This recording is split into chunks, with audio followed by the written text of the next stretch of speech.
Un tunnel de vente sur lequel vous ne faites pas d'A/B test, c'est un tunnel de vente qui perd de l'argent. En analysant les stratégies d'acquisition des plus grands infopreneurs français, je me suis rendu compte que beaucoup dormaient sur le potentiel de leur offre.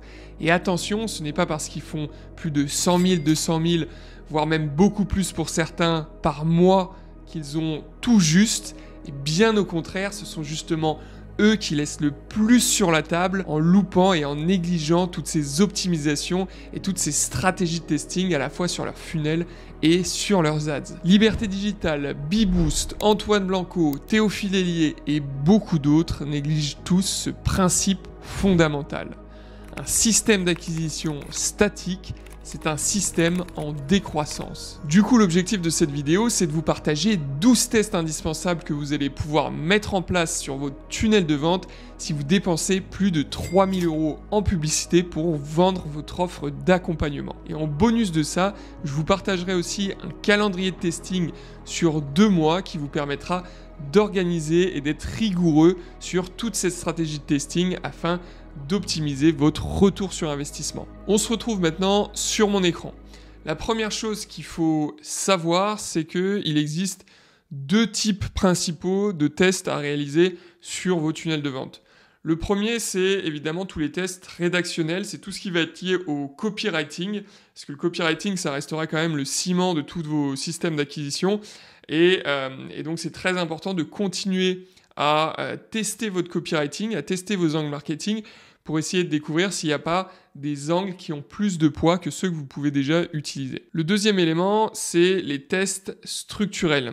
Un test structurel, ça va être par exemple tout ce qui va être lié à la structure de votre page, tout ce qui va être lié en fait à l'UX, à la manière dont est organisée votre page pour faciliter la lecture, pour faciliter le passage à l'étape suivante et la compréhension de votre tunnel de vente. Pour l'exercice de cette vidéo, je vous ai mis ici deux catégories de types de tests, donc sur les pages d'opt-in et sur les pages VSL. J'ai pris l'exemple d'un tunnel VSL, mais beaucoup, vous pourrez aussi les tester sur des tunnels webinars et beaucoup d'autres tunnels.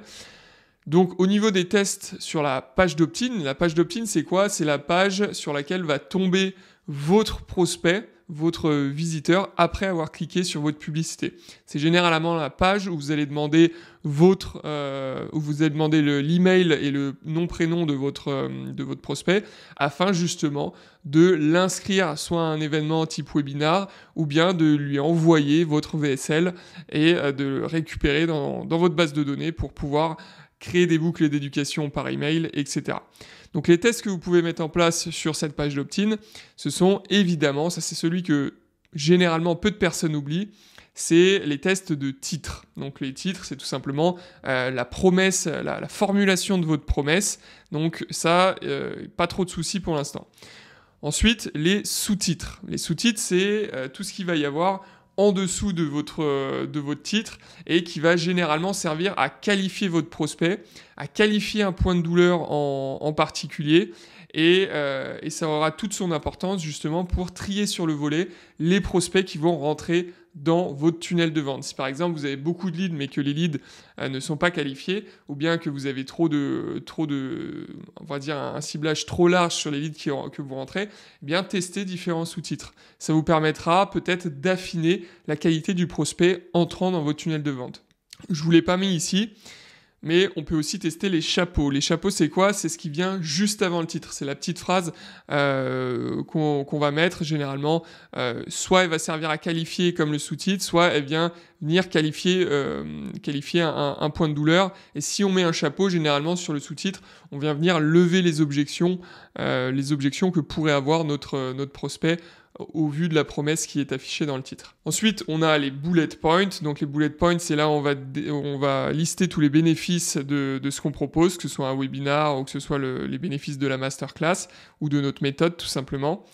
Et les appels à l'action. Appel à l'action, c'est le bouton sur lequel vous cliquez pour faire apparaître le formulaire, que ce soit dans les pop-up ou juste tout simplement pour valider une inscription. Ça aura toute son importance ici et il y a pas mal de tests qu'on peut mettre en place, que ce soit sur les tournures de phrases. Donc, par exemple, on aura l'habitude de mettre s'inscrire eh bien là on peut faire un test je m'inscris pour passer à la forme active, et ça c'est quelque chose d'un point de vue copywriting qui a déjà fait ses preuves et qui s'avère être un petit peu plus engageant. Ensuite, on a tout sur la page d'opt-in, on a tous ces tests qui sont des tests structurels.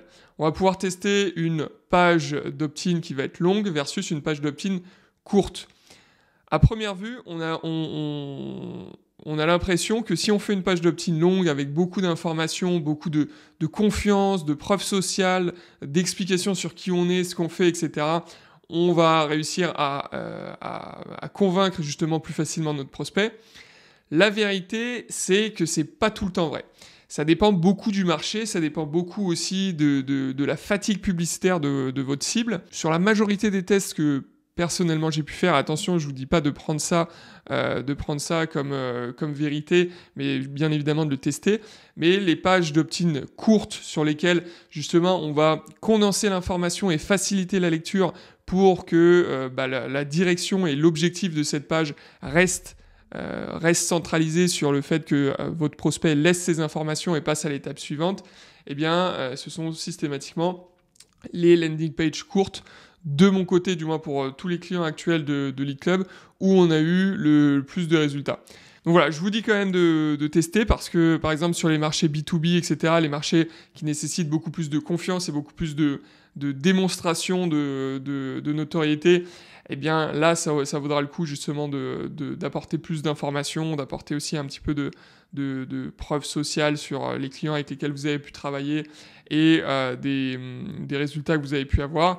Mais sinon, si vous souhaitez pas faire ce test, je vous conseille de vous diriger vers une landing page courte. Ensuite, deuxième test structurel, clair versus sombre. On va tester par exemple un fond noir versus un fond blanc. L'idée c'est de comprendre est-ce que notre audience cible est plus familière et plus accoutumée justement à un fond qui va être clair ou bien un fond sombre tout simplement. Ou bien après on pourra tester les couleurs par exemple des boutons, les couleurs des boutons d'appel à l'action pour comprendre comment est-ce qu'on peut grappiller petit à petit un taux de conversion pour essayer d'atteindre les 50-60% de taux d'opt-in. Ça, c'est des très bons taux d'opt-in. Généralement, si vous êtes en dessous de 40, eh bien, il faut systématiquement essayer d'améliorer parce qu'on perd beaucoup d'argent dans le cas contraire. Ensuite, page VSL, par exemple, des tests que vous pouvez faire. Alors ça, c'est plus des tests structurels généralement que je vous ai présenté ici, c'est de tester par exemple de faire un tunnel VSL avec opt-in et sans opt-in. C'est-à-dire les personnes cliquent sur la publicité, au lieu d'atterrir sur votre page où vous allez demander l'email, eh bien elle va atterrir directement sur la page avec la VSL. L'idée ici par exemple sur un tunnel VSL, ça va être d'augmenter l'exposition de votre vidéo, donc de votre pivot de conversion vidéo pour tenter d'augmenter le volume de rendez-vous. Donc ça, c'est des tests qui sont assez importants. Là, pour le coup, il faut le tester. Il faut le tester, pourquoi ? Parce que parfois, quand on a beaucoup de volume, on va se rendre compte qu'avoir une opt-in pour filtrer en amont, avoir une page d'opt-in en amont, ça permet de bien filtrer, ça permet de sélectionner bien le type de profil qu'on veut avoir sur cette page VSL. Et de l'autre côté, parfois quand on est sur des marchés, par exemple en B2B, où l'opt-in, donc c'est-à-dire le prospect inscrit va coûter très cher sur une VSL, bien là ça vaut le coup de lever la barrière et de se dire que la personne, si elle est dans une démarche proactive de s'instruire, eh bien elle va regarder cette vidéo jusqu'au bout. Et si on a réussi à lui démontrer justement l'intérêt de ce qu'on fait, eh bien elle prendra rendez-vous. Donc ça, important. Aussi, on peut tester donc une page avec une vidéo où on met des témoignages de clients versus où on ne les met pas. Ça, c'est toujours dans la même logique de, par exemple, long versus court. C'est de se dire que peut-être le fait de rajouter encore des vidéos témoignages en dessous, ça va perdre notre prospect et donc après, il va oublier qu'il faut qu'il prenne rendez-vous. Alors que de l'autre côté, on peut aussi se dire que si on les met, eh bien, ça peut fortifier justement la confiance et éduquer encore plus le prospect sur ce qu'on va proposer dans notre accompagnement et dans l'appel de vente dans un premier temps. Ensuite, on peut essayer de mettre sur la page de VSL le calendrier versus sans calendrier. C'est-à-dire que généralement, on a notre VSL et juste en dessous, on va avoir un bouton qui va nous rediriger vers une troisième page avec le calendrier. L'idée là, ça peut tout simplement être de se dire qu'on a le calendrier qui est présent juste en dessous de la VSL. Et ça, c'est un test à faire pour savoir si on a de la déperdition du fait de rediriger vers une troisième page ou non. Ensuite, formulation du CTA pour le rendez-vous. Donc, si c'est un audit, si c'est un appel découverte, etc. Il y a pas mal de manières, on va dire, de le tester. Ça, c'est plus lié à, du coup, un test rédactionnel. Et vous pouvez aussi mettre un délai d'apparition du calendrier si vous avez le calendrier sur votre page VSL ou tout simplement du bouton pour prendre rendez-vous, ce qui permet de vous assurer derrière que bien les personnes qui prennent rendez-vous ont regardé tout ou partie de votre VSL, puisque on aura juste la vidéo et par exemple après 5 minutes de vidéo, eh bien, le bouton va apparaître, eh bien, ce qui fait qu'on s'assure que les personnes qu'on a au téléphone soient éduquées et compris en grande partie ce qu'on proposait puisqu'ils ont regardé la vidéo et donc ça facilite derrière le closing. Donc ça, on le fait généralement quand on a trop de rendez-vous et c'est ce qu'on va pouvoir avoir sur des marchés B2C, Make Money, IMO pas trop parce que IMO on a des coûts par rendez-vous qui sont généralement un petit peu plus élevés, mais sur du B2C Make Money, sur de la perte de poids aussi, fitness, généralement on peut mettre ça et comme ça évite d'avoir des touristes au téléphone. Et enfin, dernier, tester plusieurs types de VSL. Une VSL un peu plus longue de 15 minutes versus une VSL de 6-7 minutes pour comprendre quelles vont être les habitudes de consommation de votre prospect et qu'est-ce qu'il a le plus de facilité à regarder. Donc voilà, je vous ai donné même 13 tests à faire ici. J'ai essayé de les expliquer un petit peu plus, mais maintenant, ce qu'il faut que vous gardiez en tête, c'est que c'est pas parce que vous savez qu'il faut faire ces tests que vous allez les mettre en place. Et c'est pour ça que je me suis dit qu'il fallait que je vous partage aussi un petit calendrier de testing funnel sur 2 mois. Comme ça, vous allez pouvoir chaque mois vous dire qu'on se pose sur l'analyse de l'A/B test et qu'on itère petit à petit pour bien améliorer notre taux de conversion et s'assurer qu'à la fin de ces 2 mois, eh bien, on ait gagné entre 10-15% de taux d'opt-in et qu'on ait réussi du coup à augmenter la rentabilité de nos investissements publicitaires. Alors, vous voyez, je les décompose par semaine. Ça va vraiment dépendre aussi du budget que vous dépensez. C'est pour ça que je vous ai dit que ça s'adresse aux personnes qui dépensent plus de 3 000 € par mois. Mais 3 000 € par mois, ça fait 100 € par jour. Donc un test sur 700 €, c'est déjà bien, mais ça dépend aussi du volume de trafic que vous arrivez à ramener. Si vous avez des coûts par lead qui sont à 1 €, certes, ça va être très bien parce que vous allez avoir suffisamment de volume pour valider votre test, mais si vous avez des coûts par lead qui sont beaucoup trop élevés et que vos publicités, vous n'arrivez pas à générer suffisamment de trafic sur votre page et que du coup, ça représente que 100 personnes, là, je vous conseillerais peut-être de l'étaler sur 2 semaines.